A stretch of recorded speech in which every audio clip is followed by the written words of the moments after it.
Selamat. Assalamualaikum warahmatullahi wabarakatuh. Di sini kami akan mempresentasikan materi lanjutan dari kemarin tentang Selenium testing, web performance testing, sama JMeter. Untuk Selenium testing akan dibacakan oleh rekan saya, Syarifah Alia. Dipersilahkan. Terima kasih kepada Saudara Fresya. Di sini saya akan menjelaskan apa itu Selenium testing, jenis-jenis Selenium, dan cara membuat Selenium testing. Yang pertama, penjelasan singkat mengenai Selenium testing. Sebelumnya, apa sih Selenium itu? Selenium adalah tools auto testing yang digunakan untuk pengotomatisasi tes aplikasi web yang dilakukan pada browser. Selenium akan melakukan validasi web apps pada berbagai browser dan platform. Selenium software itu sendiri bukan sebagai alat tunggal, melainkan sebuah serangkaian perangkat lunak. Dan masing-masing bagian dari serangkaian perangkat lunak tersebut akan melayani kebutuhan pengujian yang berbeda dari suatu organisasi. Untuk jenis-jenis Selenium itu sendiri ada 4, yaitu yang pertama Selenium Integrated Development Environment atau IDE, yang kedua ada Selenium Remote Control, yang ketiga ada WebDriver, dan yang terakhir ada Selenium Grid. Nah, langkah-langkah untuk membuat Selenium testing itu sendiri, yang pertama, install terlebih dahulu Selenium IDE pada browser. Di sini kami menggunakan Google Chrome sebagai browsernya. Selanjutnya buka Selenium IDE, kemudian pilih Create a New Project. Setelah itu masukkan nama projectnya. Di sini kami beri nama projectnya itu testing. Selanjutnya buat new test dengan cara klik add atau tekan button plus pada pojok kiri atas, kemudian masukkan nama test case-nya. Selanjutnya masukkan URL web yang ingin dites. Di sini kami memasukkan URL http telkomuniversity.ac.id. Selanjutnya, klik Start Record pada pojok kanan atas untuk mulai merekam test case. Setelah selesai merekam, klik Stop Recording dan workspace akan otomatis terisi. Untuk menjalankan sebuah test case, klik button play atau tekan Ctrl+R pada keyboard. Selanjutnya dapat dilihat hasil dari menjalankan test case melalui log seperti gambar di atas. Kemudian di sini kami menambahkan 4 tes lagi. Di antaranya yaitu academic testing, new testing, search testing, dan social media testing. Kemudian lakukan hal yang sama seperti bot testing, seperti merekam dan menjalankan tes tersebut. Setelah merekam, klik titik 3 pada test case, kemudian pilih export. Kemudian pilih Java JUnit sebagai language-nya, kemudian klik export. Selanjutnya, beri nama Java filenya, kemudian pilih letak penyimpanan filenya, lalu klik save. Kemudian buka IntelliJ IDEA, kemudian buat project baru, selanjutnya pilih Maven, lalu pilih next. Kemudian beri nama project dan lokasi projectnya, kemudian klik finish. Di sini selanjutnya tambahkan dependensi untuk Selenium dan JUnit pada file pom.xml. Selanjutnya tambah direktori baru dengan cara klik kanan pada modul, lalu pilih new directory. Setelah itu beri nama direktorinya. Di sini kami beri nama direktorinya target. Kemudian buat direktori di dalam direktori lagi dengan cara klik kanan pada target, klik new, kemudian klik direktori lagi, lalu beri nama direktorinya test class. Setelah itu, ubah direktori target dan test class menjadi exclude dengan cara klik file, kemudian pilih project struktur atau tekan Ctrl, Alt, Shift, kemudian huruf S pada keyboard. Kemudian pilih modul, maka tampilannya akan tampak seperti gambar di samping. Selanjutnya, pilih direktori target dan test class, lalu tekan exclude sehingga warna direktorinya menjadi warna orange. Kemudian copy file Java yang telah diekspor dari Selenium tadi ke direktori test class. setelah di-copy semuanya, buat kelas baru untuk melakukan testing dengan cara klik kanan pada directory test class, kemudian pilih new, kemudian pilih file. Kemudian beri nama file tersebut. Di sini kami beri nama filenya itu test. Setelah beri nama filenya, pilih Java class untuk filenya, lalu pilih OK.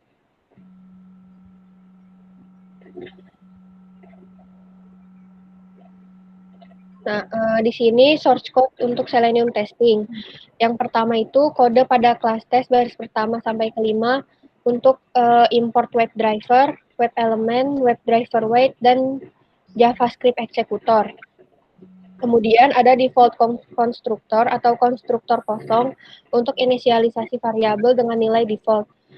Selanjutnya ada metode before atau metode setup untuk memanggil web driver. Di sini kami menggunakan com driver.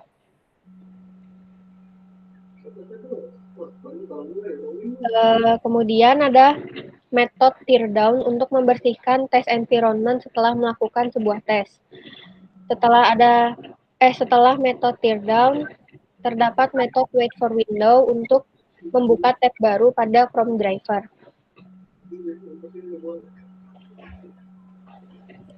Selanjutnya, ada metode about testing untuk melakukan testing pada menu about atau menu tentang pada web. Kemudian ada metode academic testing, itu untuk melakukan testing pada menu akademik.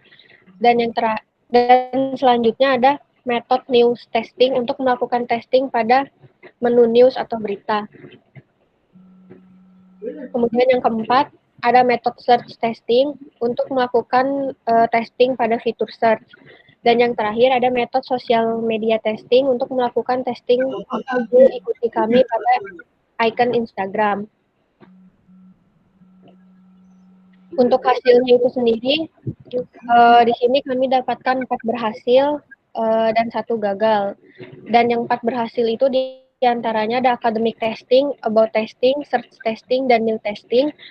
Dan untuk yang gagal ada social media testing. Selanjutnya ada web test menggunakan JMeter yang akan dijelaskan oleh rekan saya Sakarnawang Sukma. Terima kasih kepada Jo Syarifah Alia. Langsung saja, JMeter atau The Apache JMeter Trademark adalah aplikasi open source berbasis Java yang dapat dipergunakan untuk performance test, menguji kinerja baik pada sumber daya statis dan dinamis, aplikasi dinamis web. Ini dapat digunakan untuk mensimulasikan beban berat pada server, sekelompok server, jaringan, atau objek untuk menguji kekuatannya atau untuk menganalisis kinerja keseluruhan pada jenis beban yang berbeda. Dan bisa digunakan untuk melakukan load atau stress testing web application, FTP application, dan database server test. Kemudian JMeter bisa dijalankan dengan 2 cara, dengan GUI atau non-GUI, command line. Next. Kemudian ada langkah-langkah membuat web load test JMeter. Yang pertama ada mengubah nama file test plan, kemudian pada file test plan tambahkan thread group dengan cara klik kanan pada test plan, kemudian add thread dan thread user. Kemudian atur thread group dengan menambahkan angka thread dan ramp up periodnya masing-masing menjadi 10. Angka thread ini merupakan usernya dan ramp up periodnya itu merupakan lama testingnya. Tambahkan HTTP request default pada thread group dengan cara klik kanan pada thread group, add config element, kemudian HTTP request default.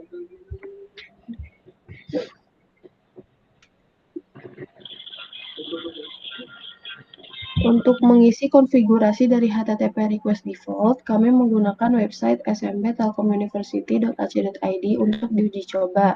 Domain website tersebut kami ubah menjadi IP. Masih pada thread group, tambahkan HTTP request sebanyak 5 buah karena link dalam konfigurasi HTTP request akan di-hit secara bersamaan.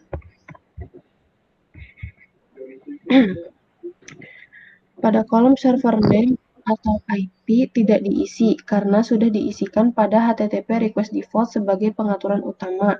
Jadi pada HTTP request hanya mengisi pada kolom path dengan domain yang berbeda. Kemudian simpan thread group pada folder loadtest dan ubah nama menjadi loadtest.jmx. Untuk mengetahui apakah tes berjalan dengan baik, maka tambahkan listener dengan cara klik kanan pada thread group, kemudian pilih add, pilih listener, dan view result tree. Didapatkan hasil oke untuk semua page. Karena pada semua page dinyatakan dengan status oke dan kita akan membuat HTML report dari tes yang telah dilakukan. Untuk itu dilakukan tes dengan non-GUI dengan membuka CMD dan kemudian atur path menjadi seperti berikut yang seperti tertera pada gambar. Selanjutnya untuk menjalankan dan generasi hasil dari tes, maka command line yang dibutuhkan adalah dimulai dari jmeter, min n, min tag, kemudian lokasi dari file dari JMX-nya, kemudian min l, kemudian lokasi untuk reports dalam format .csv, kemudian min f, min m, min o, kemudian lokasi untuk HTML reports yang digunakan nanti.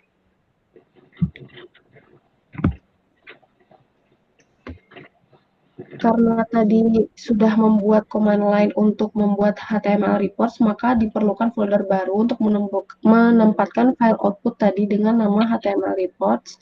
Dan setelah itu jalankan command yang tadi, maka akan terdapat file .csv-nya yang sudah tergenerate.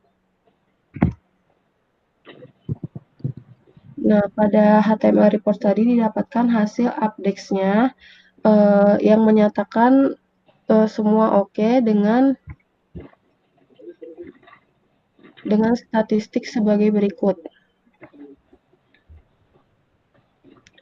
Next, dengan analisis, pada label jalur seleksi didapatkan range sample time-nya 155 sampai 248 milisecond. Kemudian besar server yang disimulasikan terhadap 10 pengguna adalah 43 KB selama 10 detik. Jadi setiap 1 detiknya itu 43 KB dengan respon yang dapat diterima. Kemudian banyaknya throughput yaitu 65.424 request per menit dengan nilai deviation-nya sebanyak 31. Berikutnya pada label biaya pendidikan didapatkan range sample time-nya 163 hingga 193 milisecond. Kemudian besar server yang disimulasikan terhadap 10 pengguna yaitu 38 KB selama 10 detik dengan respon yang dapat diterima. Banyaknya throughput yaitu 65.331 request per menit dengan nilai deviation sebesar 73. Next, pada label beasiswa didapatkan range sample time 159 hingga 513 milisecond. Besar server yang disimulasikan terhadap 10 pengguna yaitu 44 KB selama 10 detik. Banyaknya throughput yaitu 65.359 request per menit dan nilai deviation-nya 137.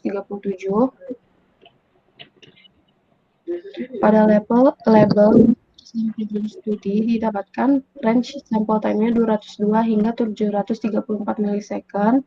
Besar server yang disimulasikan terhadap 10 pengguna yaitu 75 KB selama 10 detik dengan respon yang dapat diterima dan banyaknya throughput 65.175 request dan nilai deviation-nya itu sebesar 155. Berikutnya, pada label kelas internasional didapatkan range sample time-nya 184 hingga 231 milisecond, besar server yang disimulasikan terhadap 10 pengguna yaitu 51 KB selama 10 detik, dengan respon yang dapat diterima, dan banyaknya throughput yaitu 65.266 request per menit, nilai deviasinya sebesar 15. Dengan kesimpulan, ada nilai throughput dan deviation. Throughput yaitu nilai yang menentukan kemampuan untuk menangani yang berat. Jika server memiliki throughput yang tinggi, itu berarti kinerja server juga baik karena throughputnya tinggi. Kinerja server terbaik ada pada SMB Telkom jalur seleksi dengan throughput sebanyak 65.424 request per menit. Kemudian ada nilai deviation menentukan seberapa besar fluktuasi sistem dalam waktu nyata. Deviation menunjukkan warna merah. Semakin kecil deviasi, berarti semakin baik kinerja server manapun. Kinerja server terbaik ada pada SMB kelas internasional dengan nilai deviation sebesar 15. Selanjutnya ada web performance test GTmetrix yang akan dibawakan oleh Fresha. Terima kasih Sekar. Langsung saja next. Untuk fungsi web performance sendiri, yaitu untuk membantu kita dalam memverifikasi apakah sebuah website tersebut menghasilkan hasil yang diharapkan dalam waktu respon yang diharapkan, serta mengidentifikasi masalah dan memperbaikinya sebelum terjadi dalam lingkungan aktual. Untuk tools web performance itu sendiri banyak sekali macamnya, seperti contoh yang kita pakai ini GTmetrix, ada juga yang Google PageSpeed, Web Page Test, dan Pingdom Test. Untuk pengujian utama dan ketersediaan yang lebih baik itu mencakup yang pertama uji validasi dan verifikasi, yang kedua tes kegunaan web page, yang ketiga pengujian keamanan, yang keempat pengujian kinerja, yang kelima pengujian kompatibilitas halaman web, dan yang terakhir pengujian aplikasi web. Untuk langkah-langkah membuat web performance test menggunakan GTmetrix sebagai berikut ini. Yang pertama, buka halaman gtmetrix.com, terus ketikkan link website yang ingin dites, kemudian klik test your site. Di sini kami menggunakan website telkomuniversity.ac.id. Next. Untuk hasil testing itu sendiri, pada performanya mendapatkan indeks F dengan persentase 16%, struktur dengan indeks C dengan persentase 71%. Untuk page detailnya, untuk page load time-nya yaitu mendapatkan 5,9 second, total page size mendapatkan 3,89 MB, total page request-nya mendapatkan 114. Next.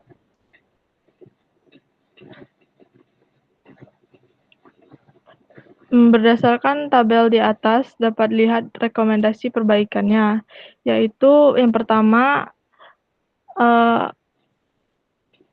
avoid enormous network payload, yaitu maksudnya mengurangi ukuran total permintaan jaringan laman akan meningkatkan pengalaman laman pengunjungan karena file yang lebih kecil diunduh lebih cepat.